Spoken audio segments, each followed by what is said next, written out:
जय हिंद। देखिए 2 अगस्त को मोदी जी ने एक नया प्लेटफॉर्म चालू किया पेमेंट के लिए, जिसका नाम है ई-रूपी। ये यूपीआई की तरह ही काम करेगा, लेकिन एकदम यूनिक होगा। इससे चोरी नहीं हो पाएगी, जिस काम के लिए दिया जाएगा वही होगा। आखिर ये वर्क कैसे करेगा, इसको समझते हैं। बड़ा सिंपल सा चीज है, ये वर्क कैसे करेगा। देखिए जो ई-रूपी आया है वो एक्चुअल में ई-रूपी ना होके वो यूपीआई का ही एक एडवांस वर्जन है। देखिए यूपीआई के आगे ई-रूपी कर दिए।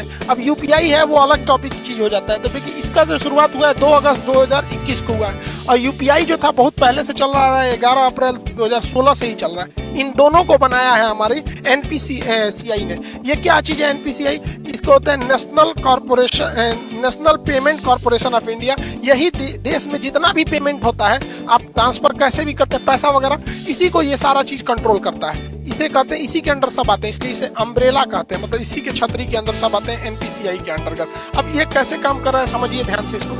ये है, इसमें मैसेज या क्यूआर कोड द्वारा आपको एक स्पेसिफिक कोई भी सुविधा भेजनी होगी तो ये क्यूआर कोड द्वारा आएगा। क्यूआर का फुल फॉर्म क्या होता है? Quick response. ये बड़ी तेज रिस्पांस करता है। कहीं पेमेंट कटाना है, क्विक रिस्पांस तुरंत ये काट देता है। अब किसी के पास ही छोटका मोबाइल हुआ है ये वाला, अब इसमें क्यूआर कोड आएगा नहीं, तो इसमें एसएमएस जाएगा, शॉर्ट मैसेज सर्विस। ये एसएमएस के थ्रू आपको एक कोड मिल जाएगा। वो कोड जिसको दीजिएगा उतने बदले आपको वो सुविधा दे देगा। तो ये आता कैसे, अब ये कैसे काम करेगा इसको ध्यान से समझते हैं। जैसे अगर सरकार किसी को कंबल देना चाहती है तो सरकार के पास पहले यही 2 ही रास्ते थे, या तो उसको कंबल दे या तो उसको पैसे दे। बीच में से पूरा कंबलों गायब हो जाता था, पैसों गायब हो जाता था। किताब देना चाहती है तो भाई कोई भी चीज, या कपड़ा देना चाहता है, खाना देना चाहती है, तो सरकार के पास यही रास्ते हैं। अगर सरकार खाना देगी तो कई तरह से घोटाला, लोग खाने का पैसा मार जाएंगे या खाने की क्वालिटी गिरा देंगे। अभी सरकार ने कहा था मास्क बांटने के लिए 20 रुपया की जगह पे 2 रुपया वाला मास्क बांट दिया था, 50 रुपया मास्क बोला था तो 2 रुपया वाला बांट दिया था। अलग अलग चीज में सरकार पहले देना कुछ चाहती है, वहां तक पहुंच नहीं पाता है, तो इसको ये पूरी तरह से खत्म कर देगा। क्योंकि ये स्पेसिफिक जिस पर्पज के लिए दिया जाएगा आप वही काम यूज ही कर सकते हैं, और जिसे दिया जाएगा वही यूज कर पाएगा। कैसे करेगा इसको समझिए। जैसे मान के चलिए ये एक किसान है भाई साहब, इनको, ये एक पर्सन है, इनको किस यूज के लिए सरकार पैसा दे? सरकार ने इन्हें 1000 रुपया देना चाहती है कि आप जाके फर्टिलाइजर यूरिया वगैरह खरीद लीजिएगा।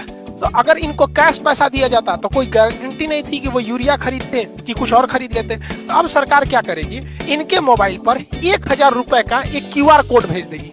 अब ये किसान सोचेंगे, मान के चलिए सोचा कि एक काम करते हैं, 1000 का यूरिया की जगह पे ना दारू खरीद लेते हैं शराब के दुकान पे। तो इनके मोबाइल पे आया है 1000 का क्यूआर कोड, इनको लगेगा कि भैया कहीं चलेगा। अब ये दारू के दुकान पे जाके कहेंगे कि हमको 1000 का शराब दे दीजिए, तो वो कहेगा क्यूआर कोड दीजिए। तो शराब के दुकान वाला जब क्यूआर कोड को स्कैन करेगा ना तो उसमें ये इनवैलिड कहेगा। क्यों?